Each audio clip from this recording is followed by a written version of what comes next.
नमस्कार, मैं अनूप दत्ता, न्यूज़ संघर्ष आज तक।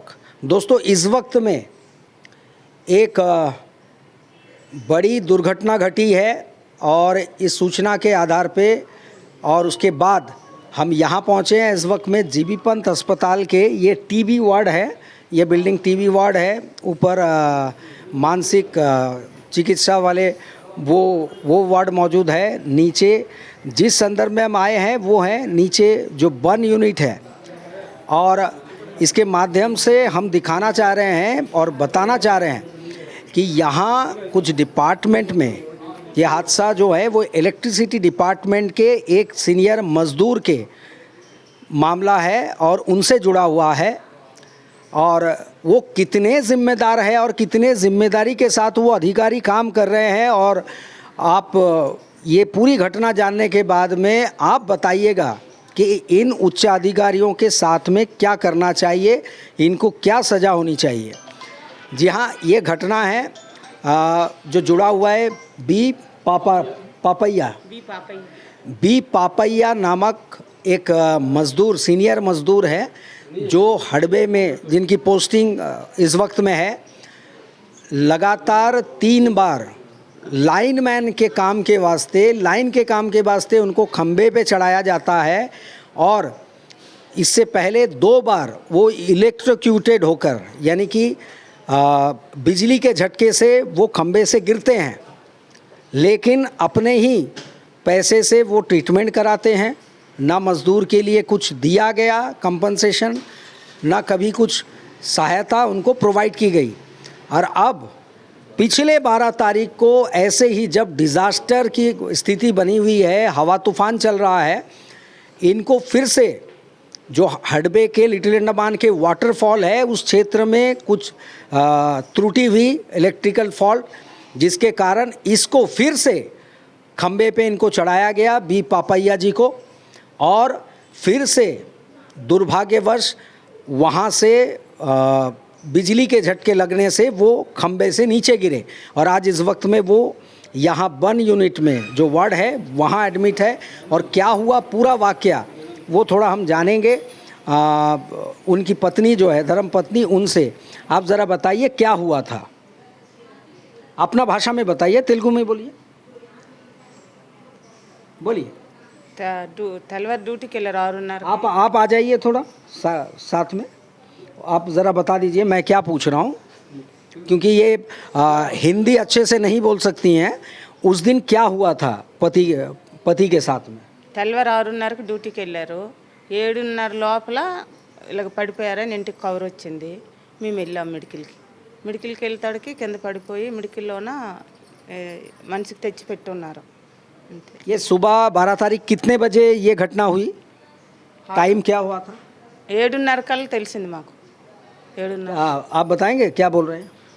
इनको जो है सवेरे 6 बजे इन्होंने घर से, उनको कॉल आया था ऐसा हुआ करके, तो घर से 6:30 को गया बोलता। 6:30 को जाने के बाद 7:30 को इनको खबर आया कि ऐसा एक इंसिडेंट हुआ है। इसके बाद इन लोग भागम भागे में इन लोग, इनका पूरा फैमिली मेम्बर मेडिकल गए थे, तब देखा गया कि वो नीचे गिरा हुआ है, उसके बाद हडबे से यहाँ पोर्ट ब्लेयर कब लेके आए? అవేళ 9 గంటలకే ఎలి ఉండగాన రెఫర్ చేస్తారు అక్కడి నుండి ఇక్కడికి. तो 12 दिन के बाद आज जो है करीब 4 दिन बीत चुके हैं। आज 18 है, 17 है, 17 तारीख है। तो अभी तक डॉक्टर क्या कह रहे हैं? मेनलैंड ले जाना है? అవేటి చెప్పలేదండి. डिपार्टमेंट में से कोई आए यहाँ पे? क्या कहा? జై మేడం వచ్చింది. जय मैडम है या जय सर? जहाँ तक हमारी जानकारी है वहाँ जय सर है హడబే. అక్కడ జై సార్ ఉన్నారు కానీ ఇక్కడ జై మేడం ఇక్కడ ఉన్నది. సుట్టిలో నచ్చింది, ఇక్కడికి వచ్చింది. ఏ సాబ్ ఒక రోజు వచ్చారు. यही सब आके क्या बोले हैं यहाँ? सब देखेगा बोल के बोला. और उसके बाद మరి రాలేదు. और आए नहीं? రాలేదు. अभी आप लोग क्या चाहता है? डिपार्टमेंट से हेल्प चाहिए है, और कंपनसेशन तो आपको हक बनता है. అన్ని కంపెన్సేషన్ కావాలా, మళ్ళీ మంచిగా చేసేవాళ్ళు, మనిషికి మంచిగా బాగు చేసి మాకు అప్పు చెప్పాలి మనిషికి. అది तो इस वक्त में आप ज़रा बताएं कि इस वक्त में पेशेंट की हालत कैसी है? देखिए ऐसा है, 12 तारीख को मुझे भी लगभग 9 बजे पता चला कि ऐसा सीरियस है वहाँ पे। उस दिन तूफ़ान भी था, बहुत साइक्लोनिक भी चल रहा था काफ़ी, 2 दिन पहले जो हालत था वही हालत में इसके बाद जब उनको मेडिकल में लगा कि यहाँ थोड़ा मुश्किल है तो उन्होंने किसी तरह हेली को अरेंज करके हेली से यहाँ पे भेज दिया।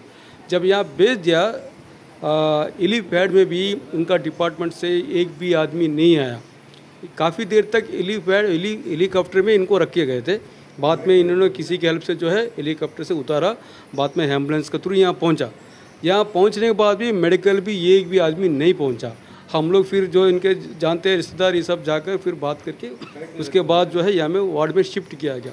वार्ड शिफ्ट करने के बाद अभी तक जो है जो मेन डॉक्टर है, जो हेड है, आज तक आके देखा नहीं। इसका जूनियर्स हार है, आके थोड़ा सा मल्लम वगैरह लगा के चले जाता है, ड्रेसिंग करके जा रहा है। उसके बाद कोई नहीं आया। उस दिन शाम को सेम डे शाम को इनको जेई मैडम आई, जो यहाँ पे छुट्टी मैं बोलता, वो आई और साथ में एक यही भी आया था। यही भी आके यही बोल गया कि आप सब मेरा फैमिली मेम्बर है, हम आपको मदद करेंगे, आप ये टेंशन नहीं लेना, हम लोग का किसी का बात नहीं सुनना करके बोल के चले गए। उसके बाद ना ये आया कोई आया। एक चीज़ है वहाँ का जो भी जे है, लगता है दीपक जी है, उसने जो है बराबर इनसे संपर्क कर रहा है। उसने शायद उनको आर्थिक रूप से भी एक बार 4,000 और सुनने में आया कि उनका अकाउंट में भी एक 10,000 अपने तरफ से मदद किया है।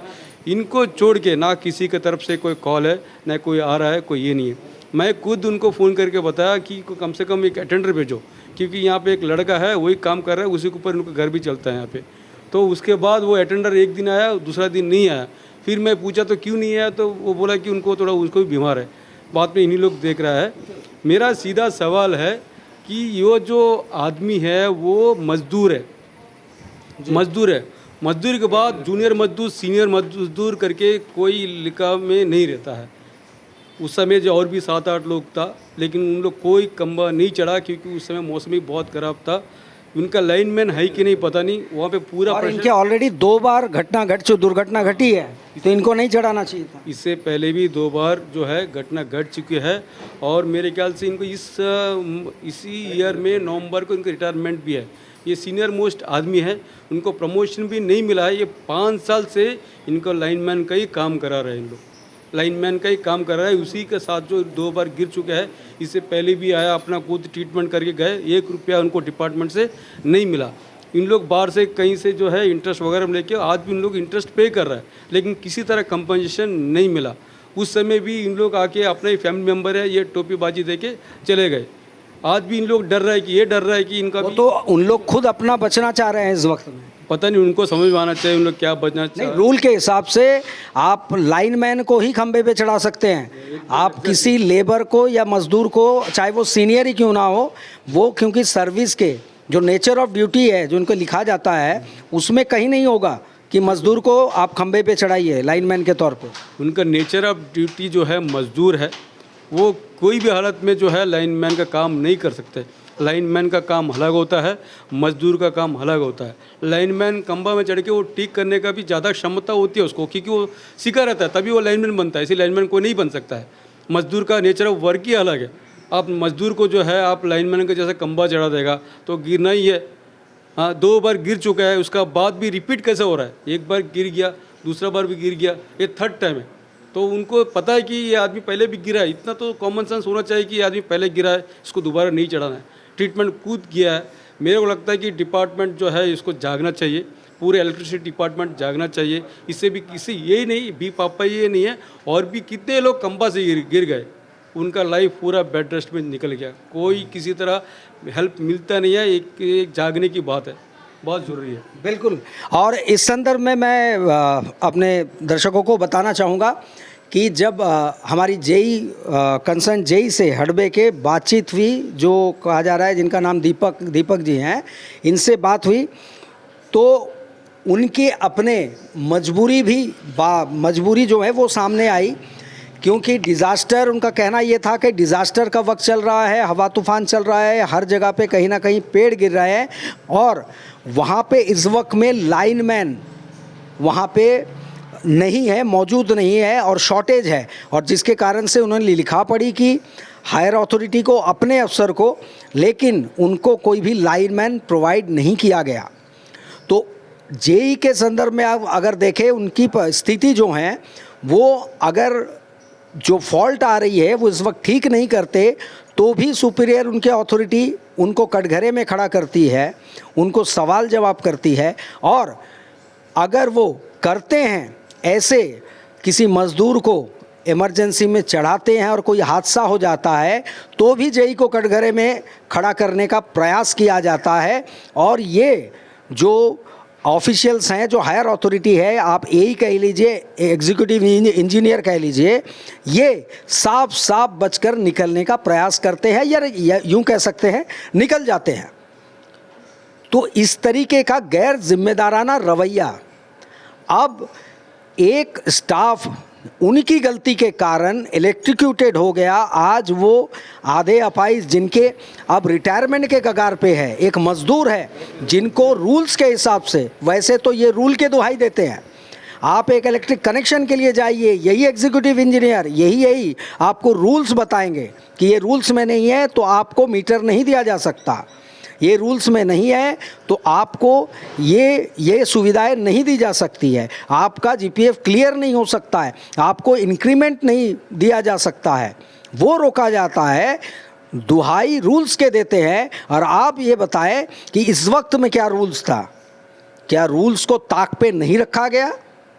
वहाँ जेई की मजबूरी थी कि वो अगर करता तो भी भुगतना पड़ता, अगर नहीं करता तो भी भुगतना पड़ता। उनकी स्थिति ये हो गई। हवा तूफान का था, उनका कहना है कि इलेक्ट्रिक सप्लाई सुचारू रूप से चले, इसलिए हमें जो लाइनमैन मौजूद ना होने के कारण हमें इनको चढ़ाना पड़ा, जो थोड़ा बहुत काम जानते हैं। लेकिन रूल्स के माने और रूल्स के देखे तो ये रूल्स का उल्लंघन है, वायलेशन है। इसकी जिम्मेदारी सीधे सीधे इलेक्ट्रिसिटी के उन अधिकारियों पे जाती है जो इसके लिए जिम्मेदार है। लाइनमैन प्रोवाइड करवाना चाहिए था। अब मेरा अनुरोध है संघर्ष आज तक की ओर से कि अब ये जो बुढ़ापे में जिनके रिटायरमेंट के कगार पे हैं, ये जो अपाहिज की ज़िंदगी जिएंगे, इनका कंपनसेशन कौन देगा?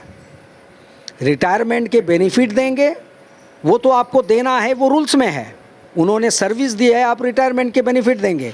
लेकिन आज आपकी गलती के वजह से जो एक मज़दूर आज आधे अपाहिज अवस्था में है, और आप देखिए आलम यह है कि यहाँ अधिकारी आकर दूसरे डिपार्टमेंट में देखिए, पुलिस डिपार्टमेंट में देखिए, मैरीन डिपार्टमेंट में देखिए, अगर एक व्यक्ति अपने कोई एम्प्लॉय अगर ऐसे हादसे का शिकार होता है ड्यूटी आवर्स में, उसे अगले दिन तुरंत ही यहाँ से उच्च जो चिकित्सा के लिए उसे मेन लाइन ले जाते हैं।